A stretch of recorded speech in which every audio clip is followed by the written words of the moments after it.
మీకున్న ఎక్స్పీరియన్స్ ఏంటి గణేష్ ఉత్సవాలు అనగానే? మా ట్యూషన్ అన్న వాళ్ళు ఉండేవాళ్ళు, వాళ్ళు పెట్టేవాళ్ళు, మేము వాళ్ళతో పాటు పెట్టేవాళ్ళము. అది సినిమా తీసేంత కష్టం అండి అది. అవునా? నిజం. అంటే సినిమా తీయటము, పెళ్లి చేయటము, గణేష్ మెయిన్ గణేష్ నిమజ్జనం వరకు, గణేష్ నుండి పెట్టి చవితి నుంచి అక్కడ వరకు. ముందు రోజు ఇక్కడ ధూల్పేటలో వెళ్ళి విగ్రహం కొనుక్కుంటానికి వెళ్తారు. ఒక మల్కాజ్గిరి అండి.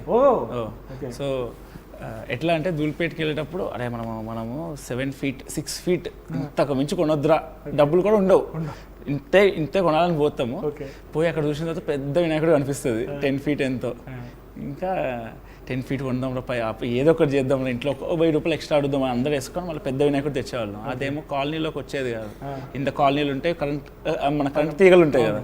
ఎప్పుడు అండి we are there in old software for 7-8 years. Every time participate చేస్తుంటే ప్రతిసారి మా కిరీటం ఇరిగిపోయేది. It's a sentiment. కిరీటం పక్క ఇరిగేది, అది మా సెంటిమెంట్ ఉండే మా అందరికి. కిరీటం ఇరగలేదంటే అవ్వదురా ఈరోజు. వర్షం పక్కా పడేది. మేము ప్రతి నిమజ్జనం కాదు, ప్రతి తీసుకొచ్చే చవితి ముందు రోజు తీసుకొచ్చే టైంకి పక్కా గణేష్ తడిచేవాడు. So it was amazing. So మీకు ఎక్స్పీరియన్స్ ఉంది అయితే ప్రసాదం కోసం వెయిట్ చేయడాలు, పూజారి వచ్చిన తర్వాత ఆయన కొంచెం అన్నదానం నాకు అర్థం కాదు ఈ కాన్సెప్ట్. అన్నదానం అని చెప్పి మేమే తినేవాళ్ళం. కాలనీలో మేమే తినేవాళ్ళం. పాపం లేని వాళ్ళకి వాళ్ళు వచ్చేవాళ్ళు, కానీ ఎక్కువ మెయిన్ ఇది మేమే తినేవాళ్ళం. అక్కడ ప్రొజెక్షన్ ఉండేది అంటే ఈ మధ్య కాలంలో కొన్ని ఇన్స్టాల్ రీల్స్ వస్తున్నాయి కదా, ప్రెసిడెంట్, కమిటీ ప్రెసిడెంట్, కేవలం షో ఆఫ్ వరకే ఉంటుంది. మాకు అట్లా ఏం లేకుండా, కల్చర్ ఏం లేకుండా, మాకు వెరీ వెరీ పాజిటివ్ వైబ్ ఉండే. మా అందరం బ్యానర్లు ఎప్పుడు లేకుండా, మాకు బ్యానర్స్ ఇవేం లేకుండే, ప్రమోషన్ స్టంట్లు ఏం లేదు.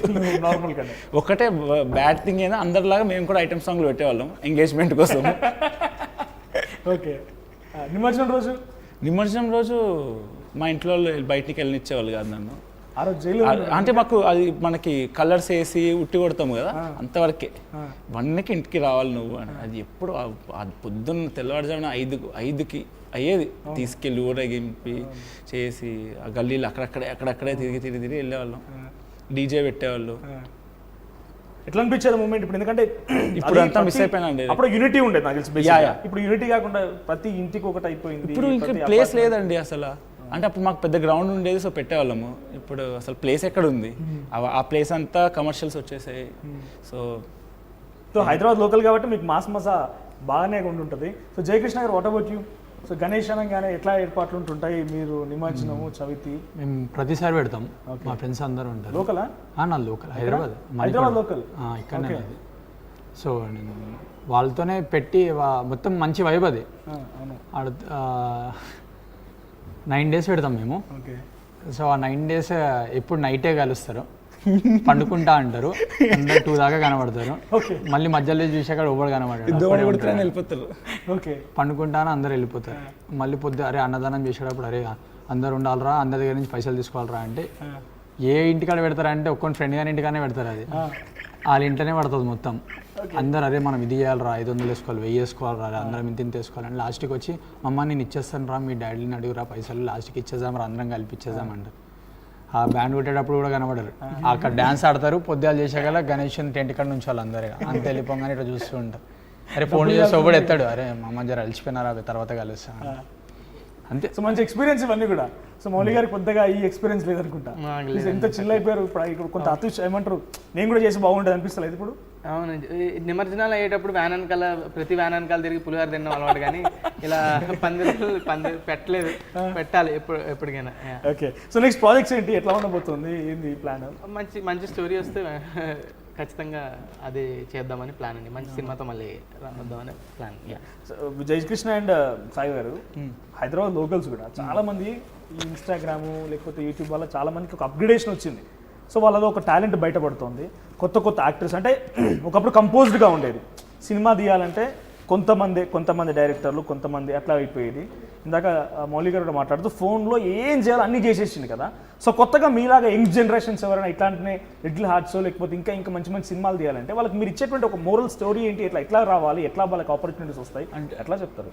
అంటే ఇప్పుడు సినిమా తీయాలంటే first and foremost I would say experience ఏం అవసరం లేదు. First of all you have everything in your phone. Okay.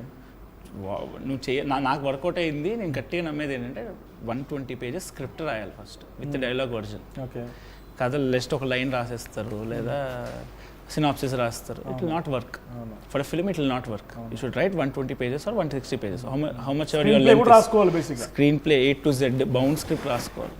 రాసుకుంటే డెఫినెట్లీ ఇట్ వర్క్. ఓకే, అంతే, సింపుల్. కొత్తగా వచ్చే వరకు అంటే మీకు ఆపర్చునిటీ ఎట్లా వచ్చింది? ఇప్పుడు మీరంటే డైరెక్ట్గా కన్సల్ట్ అయ్యారు మీకు? లేదు నేను తిరుగుతూనే ఉన్నా. అవునా? ఇప్పుడు మౌలి నేను కలిసేటప్పుడే he has 6 lakh followers. Okay, I was 0. నేను ఇప్పుడు 2 years ముందు స్టార్ట్ చేశాను హంట్. 2023లో నేను టెక్ మహీంద్రా 2 years జాబ్ చేశాను. 2020 పాస్డ్ అవుట్ నేను BTech. So 2 years tech Mahindra work from home job చేసిన. I was 0. నాకేం కాంటాక్ట్స్ లేదు, ఫిల్మ్ ఇండస్ట్రీకి నాకు సంబంధమే లేదు. మీకు ఉండే ఆలోచన ఫిల్మ్ తీయాలి, ఒకటి ఫిల్మ్ డైరెక్టర్ ఉండే 2020 నుంచి ఉండే. బట్ నేను నా 2020 నుంచి 2020 నుంచి ఉండే. అంతకుముందు వరకు లేదు యాక్చువల్లీ మా గ్రాండ్ ఫాదర్ ఫిల్మ్ మేకర్ అండి. Is a film director, BV Prasad అని చెప్పి. హీ మేడ్ ఆరాధన, ఎన్టీఆర్ ఆరాధన, ఇవన్నీ ఫిల్మ్